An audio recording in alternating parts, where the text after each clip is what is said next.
Kia ora and welcome to the Courage Club. If you're a parent or caregiver of deaf, disabled, medically fragile and neurodivergent children, this podcast is for you. What we're going to talk about on the Courage Club are not easy topics, but that's exactly why we want to talk about them. The problem is that in Aotearoa, our disabled and neurodivergent tamariki are at increased risk of sexual harm. At the same time, because that fact really hurts, it's really hard to start talking about that. We know that. That's why we wanted to create a space where we could begin the conversation, keeping our disabled and neurodivergent children safe when it comes to preventing child sexual abuse. Okay, I get it. Deep breath. If you want to just take a break whenever you want, please do. I've had to take breaks. You're not alone. I'm Emily Wrights. I'm a mum of two, and that's basically why I'm here. And I'm with you to go on this journey where we're going to talk about some hard stuff, but we're going to do it together. Over 4 episodes, I'll sit down with 3 parents of disabled and neurodivergent children. They're all mums who bring different lived experiences of disability into the room. And you'll also bring your own experience as you listen. We're going to cover topics like helping tamariki to understand their bodies and needs, navigating consent, navigating carers, wider whānau, and visitors in and out of the home.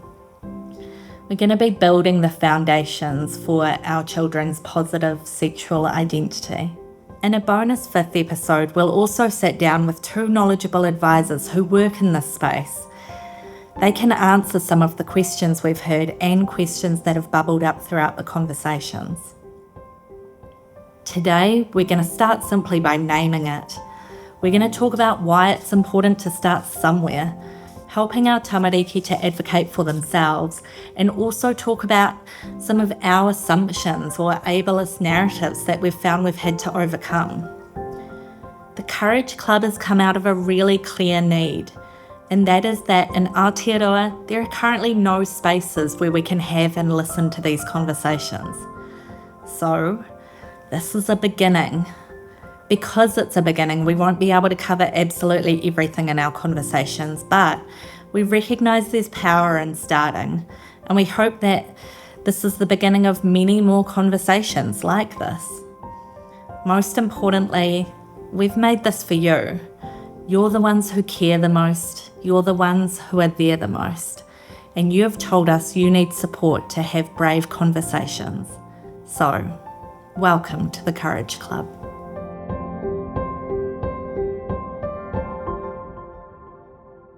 It's so wonderful to have you all here and that we can be together today to have these courageous conversations.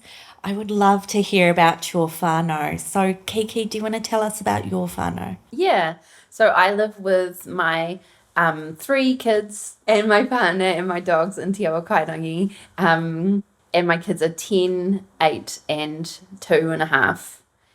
And we are a neurodivergent family, and my oldest also has a congenital disorder which affects multiple body systems. So we've been in and out of the medical system. Well, we've been in the medical system now for 10 years, and just trying to create a home life that is very, helps everyone thrive. Angela, what about your whānau? Lovely. My husband and I are very lucky to have 3 beautiful adult children. Our daughter is almost 32 and a son who's almost 30 and our youngest who's 23, and none of them live at home with me anymore, which is really quite sad. But anyway, that happens when they get older. Our eldest daughter was diagnosed as a young one in the early 90s, in those days with Asperger's syndrome. Our son was diagnosed also as a preschooler as being on the autism spectrum, and our 3rd daughter is just a regular one. So we've just been negotiating the world, much like all of our families do. Just trying to muddle along through life, and I'm really blessed that they're all now adults, which is kind of a different stage of life. So, yeah. Kia ora, Angela. Lena. Kia ora. My little whānau, we've got, my husband and I have got 2 beautiful children. Lydia, who is 10, and my youngest, who is 7. And Elliot has, from a very young age, been originally diagnosed with brain cancer, which has over time developed into other disabilities. She's got a right-sided hemiplegia. She's on a bunch of meds alongside chemotherapy, oral chemotherapy at the moment. She's got low vision and hypothalamic obesity. So it's a bit of a juggle, but we get there, and we're trying to have a little household where everyone is happy and can do all the things. Kia ora. Beautiful. I really love how I love how all of you wrapped up what you said with about the type of home you have being a happy home. And I feel like that's something that we really strive to have, this home where you're not just kind of surviving, but really thriving as families with children with disabilities. I have 2 tamariki who are 8 and 10, and my eldest is type 1 diabetic with comorbidities that go along with that, and we too have been in the health system for about 10 years, and my youngest is neurodivergent, autistic and dyspraxic. So I really feel like there's something beautiful that happens when parents come together, parents of children with disabilities and neurodivergencies, where you come together and you can be honest about what it's really like, because there's a lot of isolation around disability, and I'm excited for the conversations we're going to have. And I thought we could start with probably one of the hardest conversations you have as a parent, which is about the birds and the bees. So do you remember what your birds and the bees talk was, or whether you had one with your parents? Because I did not have one. I'd never had a sex talk. It did not happen at all. I feel like it was just like a mumble and a point to some pads in a cupboard and just no eye contact. Yeah. Just deep shame was the vibe. Just a lot of deep shame. And I get it, because like my parents' generation, there was a lot of like, I feel like it was more than they got, to be honest. So I feel like, completely unprepared for the real world me. I remember feeling afraid when I showered that I might accidentally touch myself while I was washing.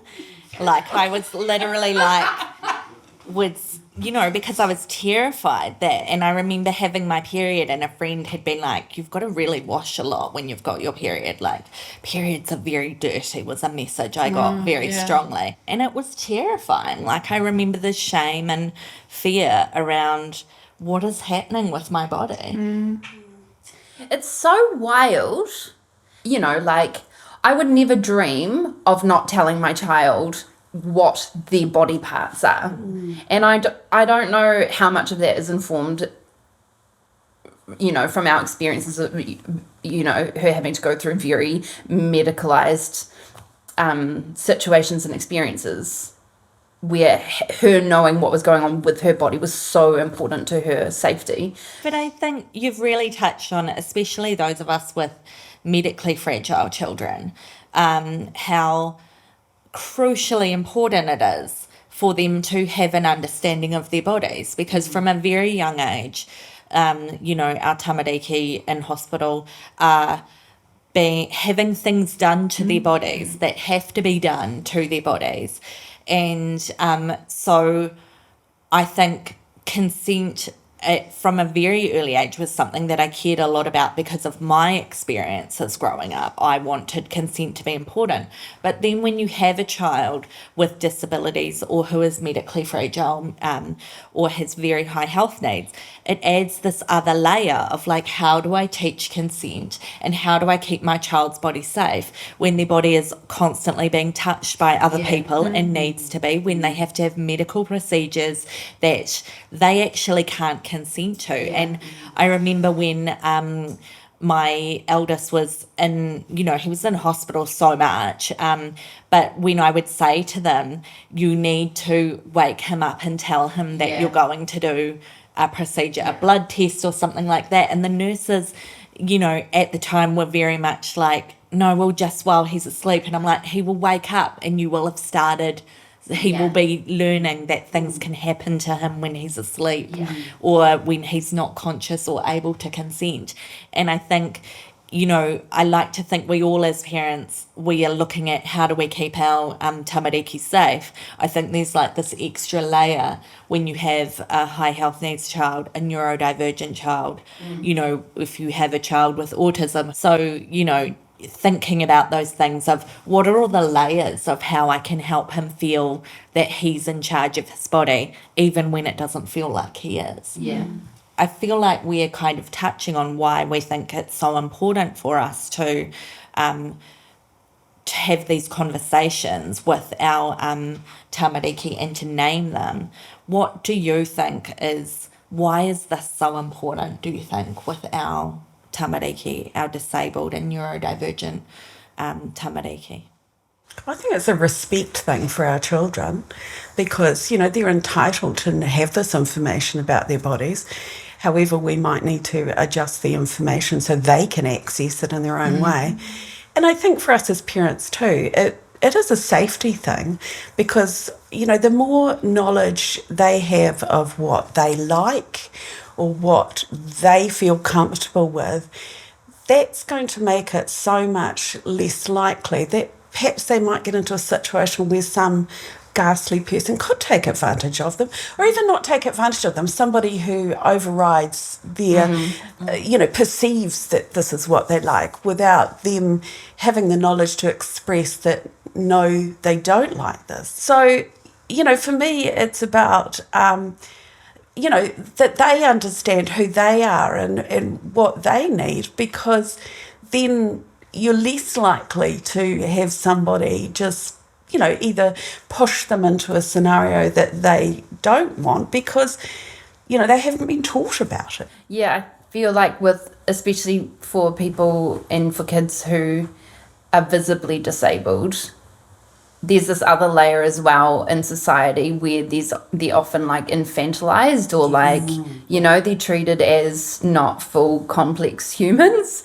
And part of teaching my kids about their bodies and teaching them about their own needs and desires is trying to counteract that and also just, help them have the skills to be able to advocate for themselves in those sorts of spaces and make the decision, like, do they want to disclose anything or, do they just want to, take up space and not explain anything? And, that's their choice to make as they get older as well. I see them making different choices in different situations where they're obviously reading the situation's safe for me to like talk about this, or I don't feel as comfortable in this situation to talk about this.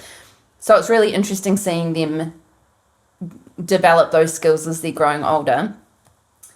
But it just grinds my gears so much, that we even have to be thinking about this and talking about this. But obviously we do. Yeah. I feel like we're often coming up across the assumptions that other people have around disabled tamariki and neurodivergent tamariki and those sort of ableist narratives around our tamariki. Did you have any assumptions sort of yourself about disability and that type of thing? I know I made assumptions that it would be harder, so to speak, to talk about sex and sexuality and bodies with my autistic child than my child who's medically fragile. And that was an assumption I had that has since then I've started to understand that there's so many layers on all sides. So did any of you have sort of assumptions that have changed over the years around how you thought you would approach this topic of bodies and sexual safety and that type of thing? I think so. Before my oldest was born, we already had a heads up that we'd be facing some sort of medical adventures, and then when she was born, I guess I just was absolutely shocked by the violence of having a medicalized life. Like I was just I had no framework for it, and so then from her being a tiny baby in NICU to spending months in hospital, I was shocked at how ungentle the process was, and obviously from there she has lots of medical trauma, and we've done lots and lots of work around that with different play therapy and EMDR and all that sort of stuff, and but yeah, that has really informed how we talk about bodies, and it's really informed how I try to care for her in these conversations as well, because talking about her being in her body with such formative traumatic experiences in her body, that's so complex for her. That's so complex for her. And even now, she still has stuff going on, and there's just ongoing trauma there. And so the way that we have these conversations, are always on her terms, and they are, I try to, be as empowering as possible. But I also want to have these conversations in a way that's you can celebrate your body. Yes, it may be different to other people's, and yes, you might require medicine and testing and blah, blah, blah to be healthy. And that's okay. But also there are ways that you can celebrate your body. And so that, for me, is a really important part of how we have these conversations. It's it's actually yes, your body needs help in these ways, blah, blah, blah, but your body can do also these amazing things, and yeah. That's beautiful, Kiki. Did you feel like you had assumptions, Angela? Yes, I wasn't really quite sure what it was going to look like, but I was surprised at how candid I had to be. Having children on the spectrum, I mean, there's no room for error. You can't be waffly about anything. And also the lack of embarrassment from, my beautiful children, because, it's just information, and so it just made me think that I think a lot more people should think about sex and sexuality from the autistic framework, because it's yeah, well, so what, that's interesting, blah, blah, blah, and how does this work?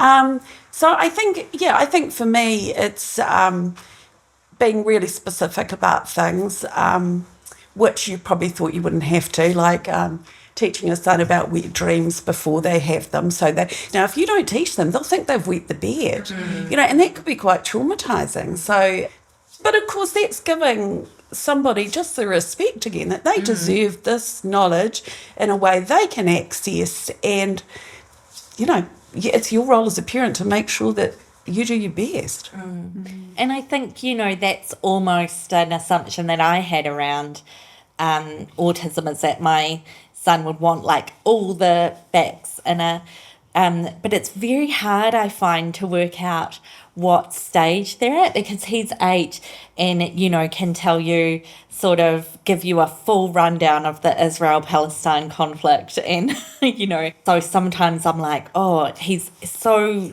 advanced in this area, what do I tell him about sex, and what is age appropriate when age seems so different, and I remember he's obviously every autistic person has gone through a Titanic phase, and I remember we were watching the Titanic movie, and I was trying to remember what the sex scene was. The steamy one. Yes, and it's a steamy hand on that, and that's it, and it slides Just down implied. like this. And my boy went, oh, and I thought, oh my gosh, what's he gonna say? And he goes, in 1912 cars didn't have air conditioning. That is so beautiful. So I never know where I'm going. So I feel like it's kind of like with assumptions, you just have no idea. Like, I feel like every time I'm learning something, like, I think, I find the things with my eldest and the medical trauma, navigating, trying to have a trauma-informed approach of how you talk to children about their sexuality, sex, birds and the bees and all that. It never occurred to me when I was pregnant that I would need to have a trauma-informed response for talking to my own child. And I think that there's this like level of grieving around that, around how, many parents of medically fragile children will know what it's like when you're taking them in, and, when Eddie would have to have another endoscopy, as soon as he'd kind of see the equipment, he'd kind of disassociate, go limp. And it's like he knew there was nothing he could do, this was going to happen to him. Yeah. And there was nothing we could do as parents. Like, it all felt so hollow to be like, we'll love you and keep you safe while this very violent thing happens to you without sedation, because they so often don't use sedation for children. And I think, I now know that I have to do this extra level of work with talking to him about consent and with talking to him about his body and how that works, because there's trauma, there's medical trauma, and I never thought that would be something I would have to think about as a parent. And the line, right, is like, you have autonomy over your body and you get to consent. You are the person who can give consent. And then you're like, but not in this situation, not in all these medical situations. It's like, I thought, oh, my body, my choice. My kids were saying that from... Yeah. I remember them saying that when they were like two, like, my body, my choice. like you're just trying to like feed them a sandwich. It's like the worst when you want them to have a shower and they're like, my body, my choice. But it is this thing though, isn't it, where you're saying like, my body, my choice, but things are going to happen to your body. And I really think trying to work out how to say that to a child is really hard. And I've had a similar like situation where sometimes with Elliot we have to clean her, and sometimes it's in areas where she really doesn't like, and she finds it quite distressing, and we have to kind of talk her through and say, look, sometimes we have to do this for your own safety, and we know it's your body and you have ultimate control over it, but we do have to do that because sometimes we have to keep you safe, but only mum and dad get to do it, or a doctor with mum and dad present, because we had the conversation about her going into puberty when she was 2, because the chance of her going into precocious puberty was really high, and she's got early signs, and she's not even 8, and anything prior to 8 is considered precocious. But then she's under some really great specialists who can constantly check that for her. But it is a really, like, she asked me not yesterday, a couple of days ago. She said, "Are periods bad?" And I had to have like mixed reviews. I feel like it's a really classic thing that people always want to say, what's the one piece of advice you have? It's something that I always get all the time, and I just kind of feel like it's so hard, because I feel like when you're talking about having disabled or neurodivergent children, it's just so wide what your experience might be. And it's wide already when you have neurotypical children without disabilities. But I feel like it adds another layer. So I find it really hard to just give advice. What kind of advice do you have? Do we have, or have we been given? Do you have? Because we've all been given terrible I've been given advice. Let's not share advice. any of the garbage advice we've been given. A really dear friend of mine told me years ago, and so this is something that I just love. It's, you have to conduct the orchestra. You can't play all the instruments by yourself. Mm-hmm. And I think that as parents, we like to think we can do everything. hello, it leads to burnout. And, you know, I just think that's really true. And that is hard because it does mean that you have to allow other people into your life. Hopefully it's supportive whānau and friends, but sometimes it is actually paid people. And I just think that that's something that we need to cut ourselves some slack on, because, you know, raising any child, let alone a child that might have some extra challenges, is a huge job. So you get to be in charge of everything. You do that, you do that, you do that. But sometimes it's okay to delegate stuff and save your energy for being the facilitator.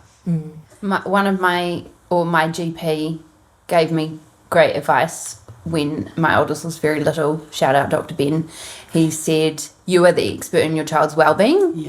And I was like, because, you know, so often we're made, you know, I don't know what a bloody blast cellars, well, I do now, but, you know, like you're learning all this stuff and you feel like so out of your depth. But to have that reminder, you're the expert in your child's well-being in the holistic sense, you know when they're shining and happy and flourishing, and that's the goal you're trying to get to. I had probably the piece of advice that has stuck with me came actually from a kid at school, which was really cute.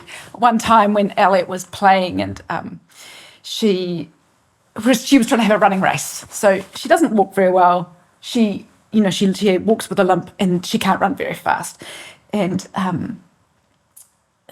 she wanted to have a race with one of her classmates. And so they lined up and they had this race.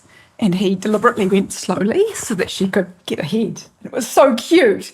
But and I sort of started effectively I was constantly trying to be that blanket, that cover, that protector, and trying to make it, you know, I guess not make excuses for it, you know, like, but that's sort of like, it's okay because yada yada. Yeah. And this kid looked at me and went, she's fine. Yeah. She's great. You know, and it's just like, just remembering that actually they're good, you know? There's softness in the world as well. Yeah. And you don't have to be the only. Yeah, you don't have to be the only one. I think it's also that there's this trope about like the super mum of disabled children who does everything and who, you know, is expected to do everything and to do it with a smile on their face and to do it inspiringly for the gram. But weirdly, there's this flip side, I guess, of a midwife told me when I was like just shaking in the children's ward with my cup of like lukewarm Milo, you know. No hot drinks allowed. No hot drinks allowed. And, you know, and I said like, I can't do this. I just can't do this. And they were like, you are the parent that your child needs. And at the time, I think that has kind of developed a lot since I heard that, like 8 years ago. At the time, I really thought of it as like, yes, I am the parent. I can, you know, I can be that and everything. Now I think of it as like this new space where I'm like, I can be the parent that my child needs. You know, I do have the ability to ask people for help and to get outside expertise and to go to get the resources that I need and talk to people and have really tough but courageous conversations like this where we can go, hey, none of us can really know what we're doing here, but we want to know, and we want to do right by our kids. We want things to be different to how it was for us growing up potentially. And we want to keep not just our child safe, but all children. And so in that way, that advice has kind of stuck with me and been helpful for me. So, yeah. Thank you. It's hard, isn't it, these conversations that we're having? But I think that, you know, our tamariki are so brave and so resilient. And I think that we as parents can be brave and as well, and that's what we're trying to do here, have these brave conversations. It takes courage to talk about this stuff, but I feel like every time we talk about it, we're like taking down some of that isolation that I know that so many parents feel. So thank you for coming together to talk about this. I think it's been a really beautiful kōrero. Ngā mihi.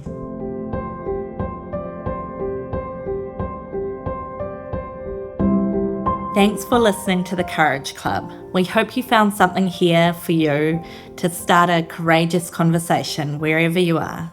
There's been lots of work behind the scenes for this podcast, so thank you to all the parents, whānau and young people who shared their stories with us to inform this kōrero. And a shout out to all of our advisors, particularly our partners at Help Auckland and RPE for keeping us safe. If you want to find further resources after listening to this conversation, there's more great info on our website, www.courageclub.co.nz. See you next time.